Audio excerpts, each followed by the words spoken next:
आज RB2 गोरेगांव राम मंदिर पंकज भैया के देख रेख में हमारे धनपत गुरु जी एक ठंडी के लिए जेकर माई बाप गांव में हुई या यहाँ हुई, उनके लिए बहुत बढ़िया एक नसीहत दिए हैं। कैसे बीते हैं माई बाबू हो, कैसे बीते हैं माई बाबू हो, मैं हर भाई नी मिठाई।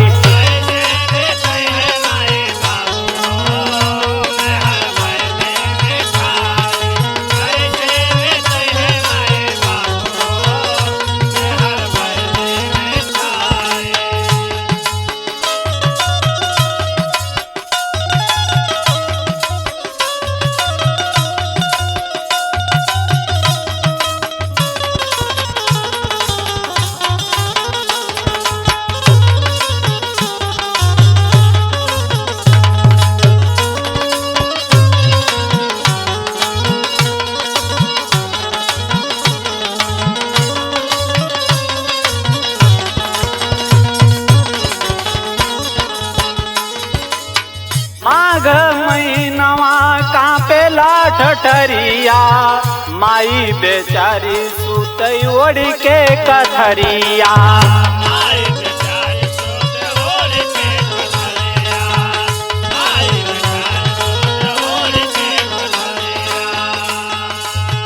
माघ महीनवा कांपेला ठठरिया, माई बेचारी सुतई ओढ़ के कथरिया। मेहर सुतई तन के रजाई हो, मेहर सुतई तन के रजाई हो, मेहर भैनी मिठाई।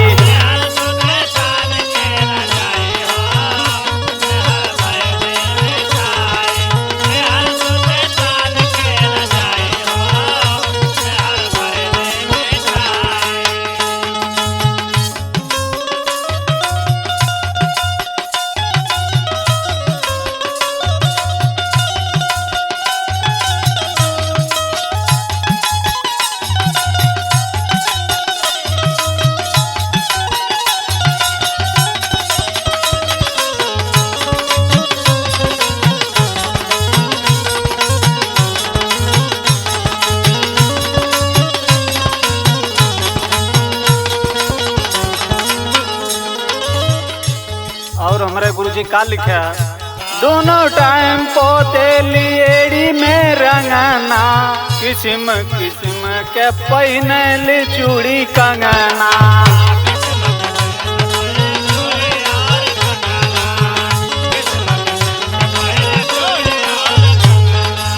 दोनों टाइम पोते लिएड़ी ला रंगना, किस्म किस्म का पहनल चूड़ी कंगना।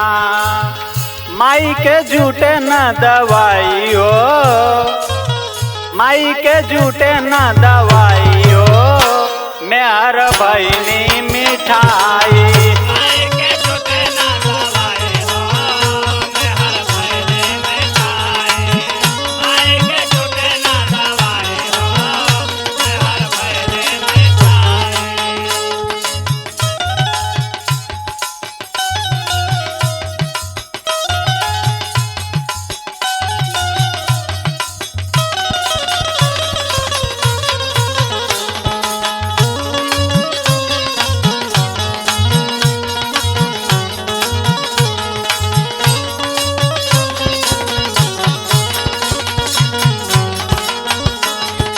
धनपत अनिल करी कितना बयान हो, वही में डूबल जा सारा जहान हो।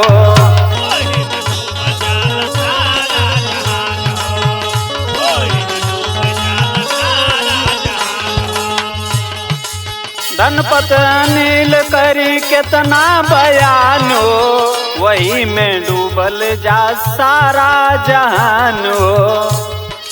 बम बम अब लिखो न जायो, बम बम अब लिखो न जायो, मैं हर भैनी मिठाई।